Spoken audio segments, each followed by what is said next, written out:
আজকে একটা নিউজ দেখলাম, যদিও নিউজটা কালকের, আজকে ন্যাশনাল টিভিগুলোতে আসছে যে ছাত্রলীগের একটা কর্মী দেওয়ালে জয় বাংলা লিখেছে এবং মনে হয় কোন পেজে যে একটা হাহারি এক দিছে নাকি জানি, এরকম আর কি নিউজে এটাই বলছে।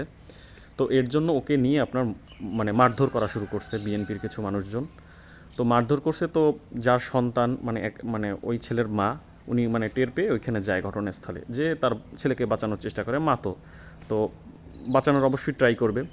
তো বাঁচানোর চেষ্টা করছে, তখন তারা ওই মহিলাকেও আপনার মারধর করে এবং ওই ছেলের মাকে তারা পিটিয়ে মেরে ফেলে।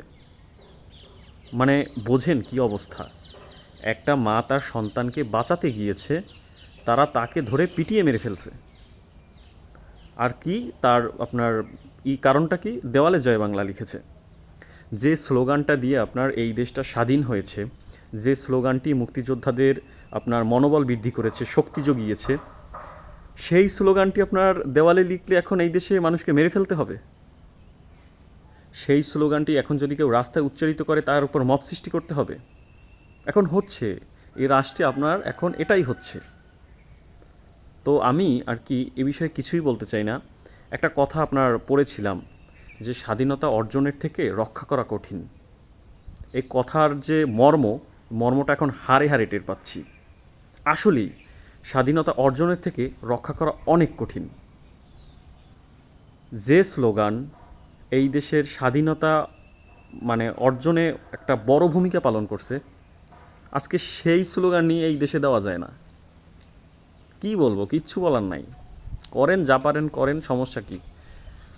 আল্লাহ তো আছে, সৃষ্টিকর্তা তো একজন আছেন। আপনারা যদি কোনো তুচ্ছ বিষয় নিয়ে কারো উপর জুলুম করেন, অবশ্যই অবশ্যই আজ অথবা কাল এই শাস্তি আপনারা পাবেনই। আপনার মনে করেন কারো কিচ্ছু করতে হবে না, আপনারা যদি কোনো কারণ ছাড়া বা তুচ্ছ ব্যাপার নিয়ে আপনার মনে করেন একটা পজিটিভ জিনিস নিয়ে মানুষের উপর জুলুম করেন, অন্যায় করেন, তাহলে অবশ্যই অবশ্যই সৃষ্টিকর্তার পক্ষ থেকে আপনাদের বিচার হবেই, ইনশাল্লাহ হবে।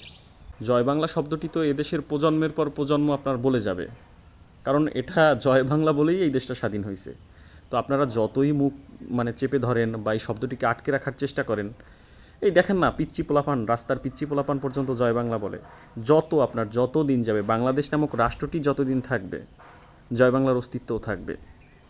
আর আপনারা যারা এই মব সৃষ্টি করে মানুষকে জয় বাংলা বলার জন্য পিটিয়ে মারছেন, মব সৃষ্টি করছেন, আপনারা যে কি ভয়ঙ্কর কাজ করছেন, এটা আপনারা একদিন ঠিকই টের পাবেন। তুচ্ছ ব্যাপার নিয়ে মানুষজনকে হত্যা করা সৃষ্টিকর্তা সহ্য করবে না। আল্লাহ তাআলা অবশ্যই এর বিচার করবেন। সবাই ভালো থাকেন, সুস্থ থাকেন। আসসালামু আলাইকুম।